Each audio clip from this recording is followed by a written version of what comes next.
बिस्मिल्लाहिर्रहमानिर्रहीम আসসালামু আলাইকুম। Hi guys, welcome to my blogging channel. বন্ধুরা দেখতেই পাচ্ছ, আজকে প্রথমেই আর কি রান্না বান্নার কাজটা শুরু করিনি। আজকে তোমাদের আমি আমার একটি জামাতে হাতে কাজ করছি, তো সেই কাজের কিছুটা অংশ তোমাদের দেখাচ্ছি। তো আমি হাতের কাজটাও অনেক ভালোই পারতাম, তো অনেক দিন ধরে করি না, সেই কারণে আর কি একটু উলটপালট হয়ে গেছে। তো এই জামাটা আমার নিজের হাতে করে পরার খুব ইচ্ছা হলো, জর্জের জামাটা। তো এইভাবে কাজটা আমি করে নিয়েছি, 2 থেকে 3 দিন লেগেছে। তো মোটামুটি হয়েছে, অনেক সুন্দর হয়েছে কিনা আমি জানি না, তবে এই তো গলার এটা সামনের পার্ট আর ওটা নিচের পার্ট। তো এই পুঁতিগুলো আয়রন করার পরে লাগাইলে ভালো হতো, যাই হোক আমি বুঝতে পারিনি। আর এদিকে দুপুরবেলা আমি একটা খানকুনি পাতার ভর্তা রেসিপি করব, তো সেই কারণেই আমি ঘরের পিছনের দিকে চলে আসলাম। তো বন্ধুরা, প্রচণ্ড রোদ দেখতে পাচ্ছ।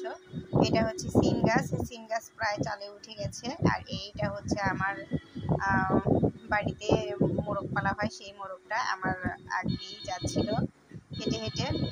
তো দেখতেই পাচ্ছ বন্ধুরা, খানকুনি পাতা এতেও হয়েছে বালির উপরে 2 থেকে 3 ঝোপের মতো হয়েছে। তো যাই হোক, আমার খাওয়াটা চললেই মিটে গেল, কেনা লাগবে না। তো এটা হচ্ছে লেবু গাছ, লেবু গাছের নিচে অনেক ঠান্ডা, তো এই কারণে মুরগিগুলো সব লেবু গাছের নিচে এসে বসে থাকে সারাক্ষণই। তো যাই হোক, ভিডিও ধরার কেউ নেই, আমি এক হাত দিয়ে ভিডিও করছিলাম, এই কারণে আর কাটার ভিডিওগুলো দেখাইনি। তো পাতাগুলো আমি পানি দিয়ে ভালোভাবে একটু ধুয়ে নিয়ে এসেছি, কাটার পরে আবারও ধুবো, যেহেতু বালির মধ্যে ছিল বালিগুলো ছাড়িয়ে নিয়েছি। তো কুচু কুচু করে সব পাতাগুলো কেটে নিব। এই খানকুনি পাতার অনেক উপকার আছে। খানকুনি পাতা বাটা দিয়ে যদি কেউ ভাত খেয়ে থাকে, তাহলে তার হাত পায়ের যে ব্যথাগুলো, ওই ব্যথাগুলো আর কি নিরাময় হয়ে যায়। তো অনেক উপকার আছে এই পাতার।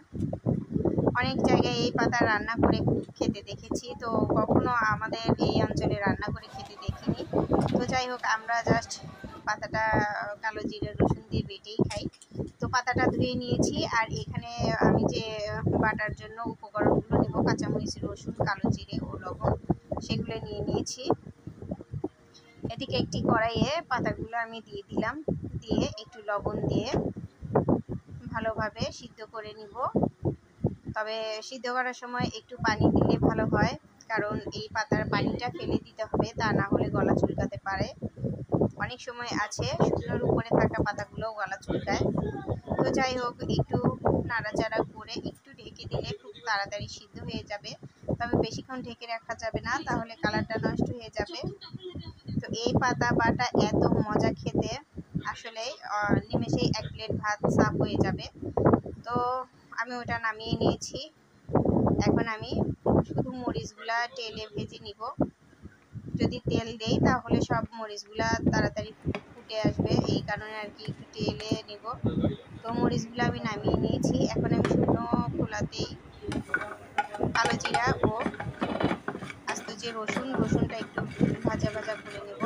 তবে রসুনটা বেশি ভাজতে যাব না, রসুনটা একটু কাঁচা কাঁচাই থাকবে, তাহলে কাঁচা যে একটা গন্ধ সেটা আসবে, ভালো লাগবে। তো কালো জিরাটা ফুটে ফুটে উঠছে, আমি কালো জিরাটাও নামিয়ে নিচ্ছি। এখন আমি দিয়ে দিব একটু তেল।